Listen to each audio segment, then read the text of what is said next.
11 de agosto, a cura de um cego em 2 etapas. Marcos 8, 22 em diante. Então Jesus e os seus discípulos partiram para as aldeias da Filipe da Galileia. E no caminho perguntou-lhes: Que dizem os homens que eu sou? Responderam: João Batista, outros, Elias, mais outros, alguns dos profetas. Então lhes perguntou: Mas vós, quem dizeis que eu sou? Respondeu. Pedro respondeu: Tu és o Cristo. Advertiu Jesus de que a ninguém dissessem tal coisa a respeito. Não fale que eu sou o Cristo.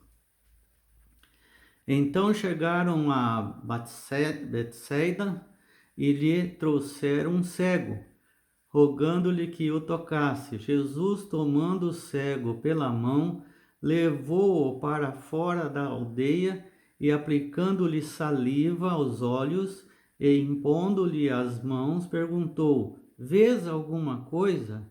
Este, recobrando a vista, respondeu: Vejo os homens, porque como árvores os vejo andando.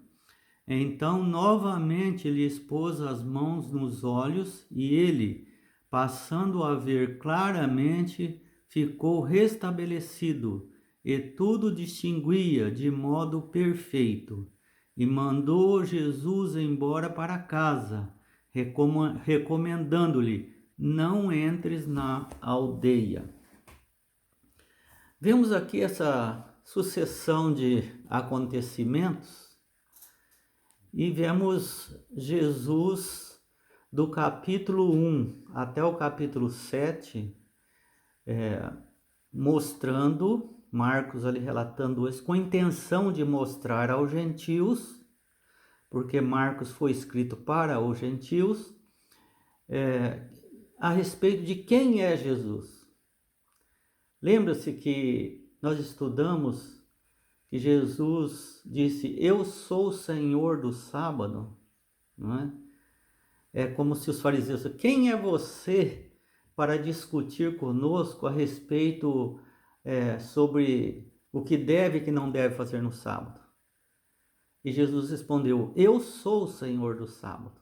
Lembrando que a palavra Yahweh, eu sou, é o nome original de Deus que deu para Moisés falar até o faraó.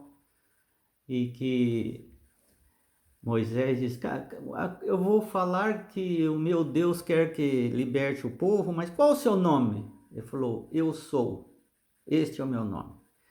Então Jesus diz: Eu sou o Senhor do sábado. Quer dizer, eu posso mudar. E daí então Marcos começa a relatar os milagres. Eu sou aquele que pode expulsar demônios. Eu sou aquele que pode alguém relar na minha roupa e ficar curado. Eu sou aquele que pode ressuscitar pessoas. Eu sou aquele que posso perdoar pecados. Então, eu sou aquele que posso expulsar demônios. Então, cada parábola, aliás, cada fato desse, né? Jesus se auto-reafirma: eu sou o Messias que teria que vir. Estou entre os pobres, eu nasci entre os pobres.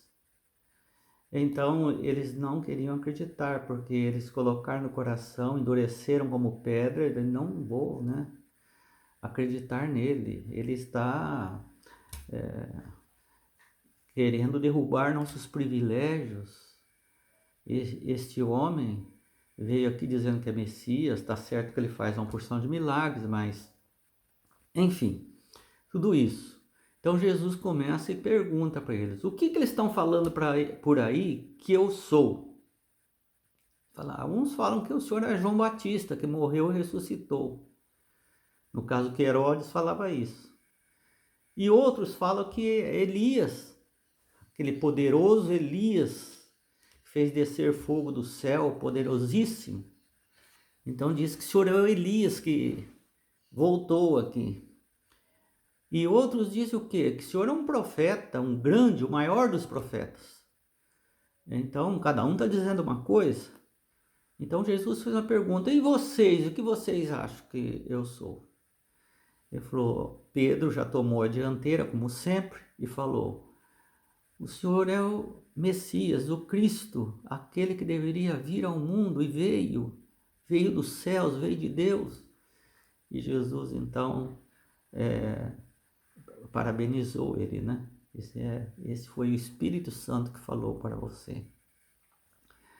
Então saindo viram um homem cego que estava ali. Jesus então alguém pediu para que, olha, tem esse cego, ele quer ver. Então ele tirou o cego do meio da multidão e ele nunca fazia as coisas para se aparecer, né? Como hoje, né? Ou a gente se vê por aí pelas religiões. Não, ele tirou da multidão, foi à parte e cuspiu na mão, né?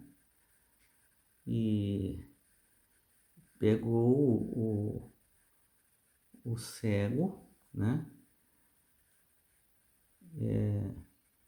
Tocou no cego e o cego então pergunta para o cego: você está vendo? Ele falou: estou vendo de maneira meio nublada, não é 100%, mas já estou contente, estou feliz. Jesus então de novo tocou no cego e o cego passou a ver claramente. Falou: não fale para ninguém. Imagine uma pessoa que é cega e nunca viu, né? E agora fala para ele não falar para as pessoas. Por quê não falar? Porque ia atrapalhar a inveja dos líderes fariseus, ia ficar pior ainda, ia atrapalhar mais a vida do mestre, da missão do mestre. E aí então interessante que por que ele curou em duas etapas? Veja que provavelmente o cego não tinha toda aquela fé. Então, o primeiro toque foi para que ele visse que é possível, que aquele que estava curando ele era poderoso o suficiente para dar-lhe a vista. E na primeira etapa, ele já via as pessoas de maneira meio nublada. Ele nunca viu nada, era tudo escuro. Para ele estava ótimo. E ele criou o ânimo e começou a vibrar já. Jesus falou: não, senhor, falta. Eu não costumo fazer as coisas sem qualidade. É só 100% de qualidade eu quero. Vou tocar novamente. Então, ele creu que Jesus era, agora sim, ele creu que Jesus era possível fazer ele enxergar claramente. E assim ele fez, e assim ele passou a enxergar totalmente. Também isto serviu para os discípulos. Os discípulos viam o Messias como um poderosíssimo profeta, o Filho de Deus, que veio ao mundo, era o Messias, mas que era o Messias estava certo. Mas o propósito do Messias, eles não entendiam. Eles achavam que vinha para libertá-lo da escravidão romana e torná-lo rei. Porque ele tinha tantos poderes e poderia perfeitamente fazer isso. E Jesus estava querendo dizer que eu vou explicar para vocês a minha missão em duas etapas. A primeira é quem eu sou. Eu sou o Senhor do sábado, eu sou o Senhor de tudo.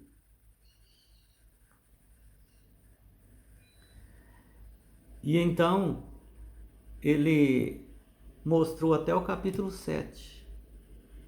E eles acreditaram que realmente ele é o Senhor do sábado, ele é Senhor de tudo. Mas o propósito eles não entenderam. E aí então é como se fosse a cura em duas etapas. Primeira etapa, os discípulos entenderam, falta a segunda. Eu vim para morrer. Eu vim para dar a vida por vocês, para a salvação de vocês. Eu não estou preocupado muito com a escravidão romana, estou preocupado com a escravidão do pecado. Eu vim para vencer o diabo. Isso eu vim fazer. Então, a primeira etapa até o capítulo 7 e do capítulo 8 em diante, nós vamos ver Jesus mostrando para que ele veio. A primeira etapa ele já tinha entendido. A segunda etapa eles não entenderam. Ainda faltava o quê? Outro toque. Outro toque. Como foi a ilustração da cura do cego em duas etapas. O povo era cego. Eles precisavam ver claramente.